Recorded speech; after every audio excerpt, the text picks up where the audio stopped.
আমার নামের মধ্যে 3 জন সাহাবীর নাম আছে। আলী একজন সাহাবীর নাম, হাসান একজন সাহাবীর নাম, উসামা একজন সাহাবীর নাম, 3 জনই সাহাবী। আলহামদুলিল্লাহ প্রতিটা মুহূর্তে আমার মাথায় এটা কাজ করে যে নামের মধ্যে যাদের নামের সাথে মিল আছে, অন্তত আমার শানের মধ্যেও তাদের শানের কিছুটা হলে প্রতিচ্ছবি থাকতে হবে। আমাদের সিলেটের পুরনো নাম ছিল জালালাবাদ এক সময়, চিটাগাংয়ের এক সময় নাম ছিল ইসলামাবাদ।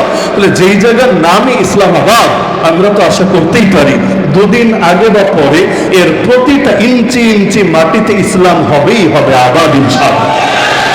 কারণ নামের শান্ত রক্ষা করতে হবে। নামে যদি থাকে একটা আর কামে হয় আরেকটা, এটা তো হাস্যকর ব্যাপার হবে, এটা যে কারো ক্ষেত্রে। এজন্য সহিহ মুসলিম খোলেন, হাদিস পাবেন, আল্লাহ রাসূল বলেন, ওয়াল্লাহি, আল্লাহর কসম করে বলছি, ইন্নী লা আরিফু হাজারান বিমাক্কা কানা ইউসাল্লিমু আলাইয়া ক্বাবলা আন উবাস ইন্নী লা আরিফুহুল আন।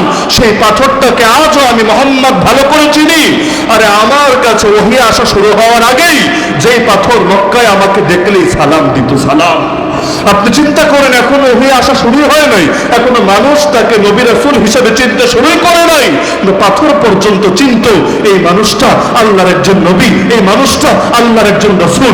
এমনকি কি ছিল তার মাঝে, একবার তিনি কোরবানির দিন নিজ হাতে কোরবানি করবেন। এই মাসালা তো সবাই জানেন আশা করি। কোরবানি নিজের হাতে করা ভালো না অন্যের হাতে করা ভালো? যারা সুন্নাত সম্মত পদ্ধতিতে কোরবানি করতে জানে, যারা জানে না তাদেরকে বলছি না, যারা সুন্নতি তরিকায় কোরবানি করতে জানে তাদের কোরবানি নিজের হাতেই করা উত্তম। আল্লাহ রাসূল নিজের হাতে কোরবানি করতেন, অনেকগুলো উট বাঁধা, আল্লাহ রাসূল একটা একটা করে সবগুলোকে কোরবানি করবেন। উটকে তো আর জবাই করে না, উটকে নহর করে, দাঁড়ানো থাকে, গলার নির্দিষ্ট জায়গায় ছুরি দিয়ে আঘাত করে, রক্ত গড়াতে গড়াতে সেটা নিস্তেজ হয়ে যায়, সেটা প্রাণবায়ু বের হয়ে যায়। আল্লাহ রাসূল সাল্লাল্লাহু আলাইহি ওয়াসাল্লাম এক সাহাবী বলেন, আমি অবাক হয়ে যাচ্ছিলাম, উটগুলো তো বাঁধা, আমরা তো চাচ্ছিলাম একটা একটা নিব, নবী একটা নহর করা শেষ করবেন, আর একটা নিব, সেটা কোরবানি করবেন, এভাবে সিরিয়াল বাই সিরিয়াল কাজ করব। কিন্তু আমরা অবাক হয়ে হঠাৎ লক্ষ্য করলাম সবগুলো উট রশি ছেঁড়ার জন্য প্রতিযোগিতা শুরু করে দিল, কার আগে কে আমার নবীর হাতে কোরবানি হবে, এর জন্য তাদের মধ্যে প্রতিযোগিতা শুরু হয়ে গেল। আপনি চিন্তা করেন কি ছিল তার ভেতরে, তার হাতে কোরবানি হতে পারাকে, তার হাতে কোরবানি হতে পারাকে নিজের জন্য উট পর্যন্ত গর্বের বিষয় মনে করছে। এমনকি আল্লাহ রাব্বুল আলামিন কি শান দিয়েছিলেন তাকে, ওই ঘটনা কে না জানে। মিম্বার নির্মাণ হওয়ার আগে, মদিনার মসজিদে মিম্বার তৈরি হওয়ার আগে এক খেজুর গাছের কাণ্ড ব্যবহৃত হতো আল্লাহ রাসূল সাল্লাল্লাহু আলাইহি ওয়াসাল্লামের খুতবার সময়। যখন মিম্বার তৈরি হলো, এক লোক সেটা আল্লাহ রাসূলের অনুমতি নিয়ে তাকে বানিয়ে দিলেন, আল্লাহ রাসূল মিম্বারে উঠলেন। ওই সময়ের এই ঘটনা তো সকলে জানে, খেজুর গাছের ডালের ভেতর থেকে কান্নার আওয়াজ বের হচ্ছিল, সাহাবীরা পর্যন্ত বুঝতে পারছিল না, আরে এর ভেতর থেকে কিভাবে আওয়াজ আসছে, কিভাবে সম্ভব। আল্লাহ রাসূল সাল্লাল্লাহু আলাইহি ওয়াসাল্লাম সেটা হাতে নিলেন, কান্না পর্যন্ত থেমে গেল, এবং তিনি বললেন, যদি যদি আমি এটাকে না ধরতাম, আমার পরশে না নিতাম, এটা চিরকাল শুধু কেঁদেই যেত, কেঁদেই যেত, কেঁদেই যেত।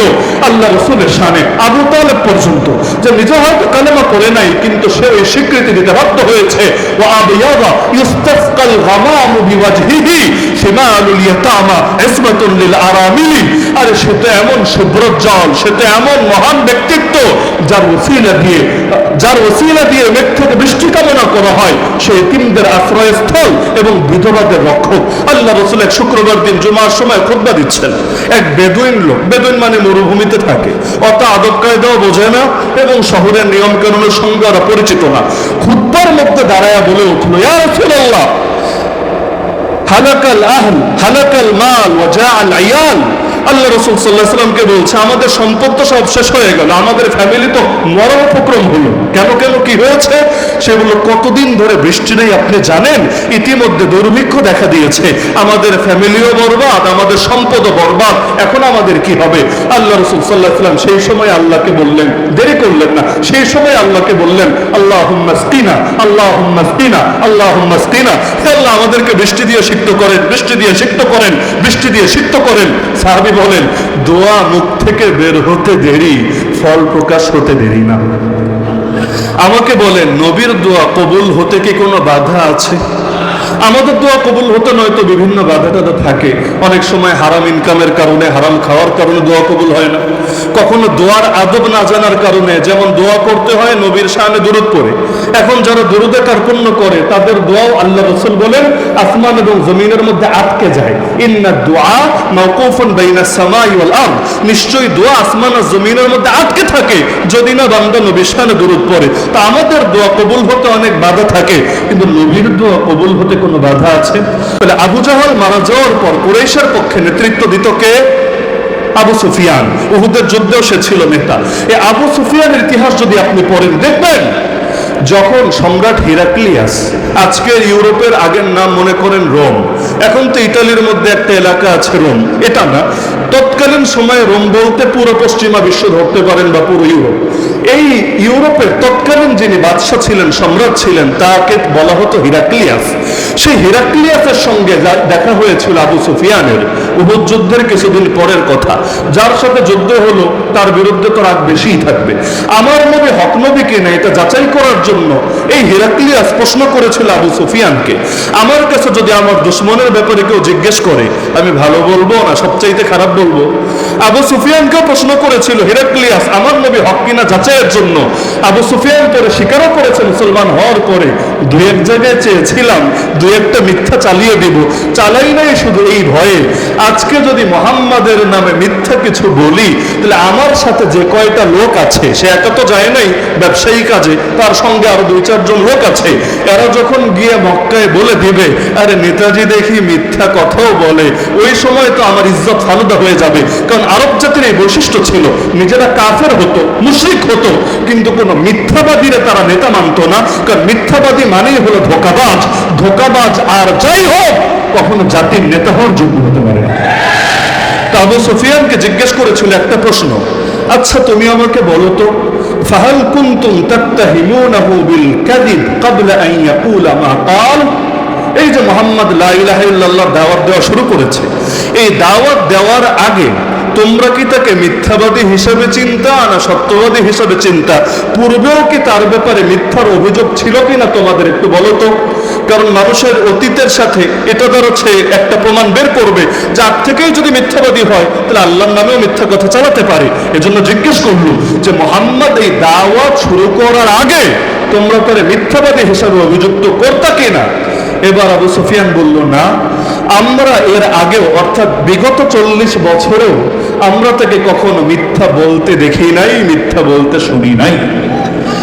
শেষে গিয়ে হিরাক্লিয়াস বলেছিল আমি কেন তোমাকে এই প্রশ্ন করেছি জানো?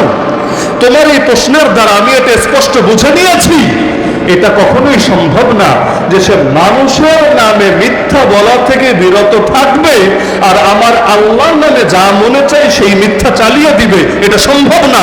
যেহেতু সে মানুষের নামেই মিথ্যা বলে না, সুতরাং আল্লাহর ব্যাপারেও সে যা বলে এটা সত্য ছাড়া আর কিছুই হতে পারে না।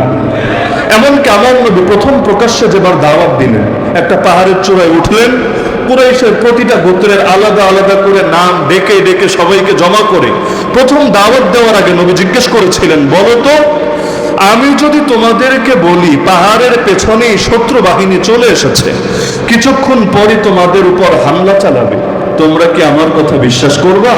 আল্লাহ রাসূল নিশ্চিত হয়ে নিচ্ছেন।